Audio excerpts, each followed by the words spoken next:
नमस्कार दोस्तों, स्वागत है आपका हिंदी नॉलेज शो में। तो दोस्तों, जैसा कि आपको पता होगा कि इस समय रूस में त्राहिमाम मचा हुआ है कोरोना वायरस का, और आने वाले समय में कहा जा रहा है कि रूस पीछे छोड़ देगा अमेरिका को, नंबर 1 की पोजीशन पर भी जा सकता है। तो इन्हीं कारणों ने रूस को आखिरकार मजबूर कर दिया है कि वो अब एक्शन ले चीन के खिलाफ। दरअसल जो रूस में वायरस फैला है ना, उसके कई सारे कारण कहे जा रहे थे। उनमें से एक कारण था कि उनकी जो चीन से सटी सीमा है वहाँ पर लगातार उसे खोला रखा, उसे बंद नहीं किया गया है। जी हाँ, बहुत ही लेट बंद किया गया। और उसके बाद देखिए, जो सीमा बंद की वो लोगों के लिए तो कर दी, लेकिन जो चीनी सामान आ रहा था उसे बंद नहीं किया गया। जी हाँ, ये भी एक बड़ा कारण कहा जा रहा था। और इससे चीन को फ़ायदा हो रहा था, क्योंकि चीन क्या हुआ कि उसे तो अपनी इंडस्ट्री चलानी थी, अपने लोगों को रोज़गार बचाने के लिए लगातार फैक्ट्री चलानी थी, और फैक्ट्री वो चला रहे थे, माल तैयार कर रहे थे अलग अलग, लेकिन उसे लेने वाला कोई दुनिया में था नहीं। अब से 1-1.5 महीने की पहले की बात कर रहा हूँ जब मैं, तो जब उसे लेने वाला कोई नहीं था तो उसे किसी ना किसी को देना था। तो ऐसे में उसका सबसे बड़ा समर्थक देश इस समय जो था वो था रूस। रूस ने उसका सारा सामान खपाना शुरू कर दिया अपने देश में।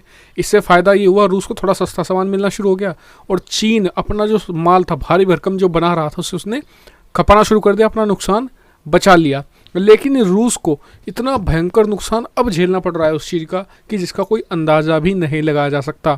जी हाँ, 1.5 लाख से ज़्यादा केस हो चुके हैं, और भारी संख्या में लोगों की मौतें भी हो रही हैं, और आने वाले समय में बढ़े, क्योंकि रूस का जो मौसम है वो बहुत ही ठंडा होने वाला है। आने वाले समय में 1-2 महीने और गर्मी होगी, क्योंकि आप जानते हैं कि रूस में तो साल के 7 से 8 महीने ठंडी होती है, और ठंड में कोरोना वायरस का स्प्रेड बहुत तेज़ी से होता है, जबकि गर्मी में थोड़ा स्लो होता है।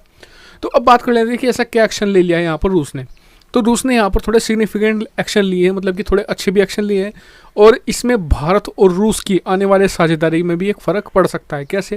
दरअसल रूस ने जो कपड़े आते थे, जो खासकर सर्दियों में पहनने वाले कपड़े होते थे, वो चीन से आते थे रूस में, उन पर प्रतिबंध लगा दिया फिलहाल, उनके इम्पोर्ट पर।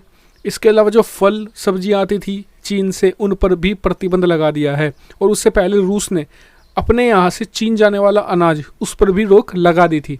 इससे भारी नुकसान झेलना पड़ सकता है चीन को, क्योंकि चीन का जो कपड़ा उद्योग है वो बहुत भारी मात्रा में उसके लिए न तो सिर्फ एक तो रेवेन्यू से जनरेट करता है चीन के लिए, बल्कि चीन की जो विदेशी मुद्रा भंडार है उसमें भी बड़ा योगदान है, और रोजगार भी बढ़ाता है। ऐसे समय में जब दुनिया भर में मांग घट रही है, ऐसे में ये रूस ने एक बड़ा डेंट पहुँचाया है चीन को। अब इसमें भारत और रूस का एंगल कहाँ से आ जाता है? देखिए दोस्तों, भारत और रूस को आप जानते हैं कि लंबे समय से साझेदार रहे थे, लेकिन पिछले 1-2 साल में रूस और चीन की जो नज़दीकियाँ थी वो बढ़ रही थी, जो भारत के लिए ख़तरनाक है। तो ऐसे में जब इम्पोर्ट बंद कर दिया है यहाँ पर चीन से रूस ने, तो कहीं ना कहीं से तो करेगा ही। ऐसे में भारत के लिए एक चांस है कि भारत यहाँ पर ये चीज़ें एक्सपोर्ट करके मुनाफा तो कमाए ही, साथ ही रूस में अपना इन्फ्लुएंस भी बढ़ा ले, क्योंकि अगर भारत यहाँ पर लेट करता है तो फिर से चीन अब एक मतलब कि ये तो अभी तो कोरोना वायरस चल रहा है इसलिए बंद है, रूस फिर से इंपोर्ट करवाना शुरू कर देगा सस्ते में। तो उससे बेहतर है कि भारत अभी अर्ली एक्सपोर्ट करके यहाँ पर उनकी मार्केट पर कब्जा कर ले।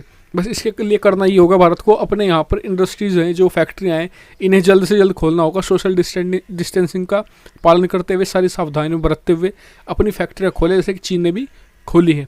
वो अलग बात है कि चीन से सामान नहीं खरीदा, लेकिन ऐसे में भारत ना सिर्फ रूस बल्कि यूरोपियन देशों को भी उनका सामान एक तरीके से उनके बाज़ारों को भरकर अपने सामान से उन्हें कैप्चर कर सकता है, और चीन को पीछे धकेल सकता है, और भारतीय अर्थव्यवस्था को पंख लग सकते हैं।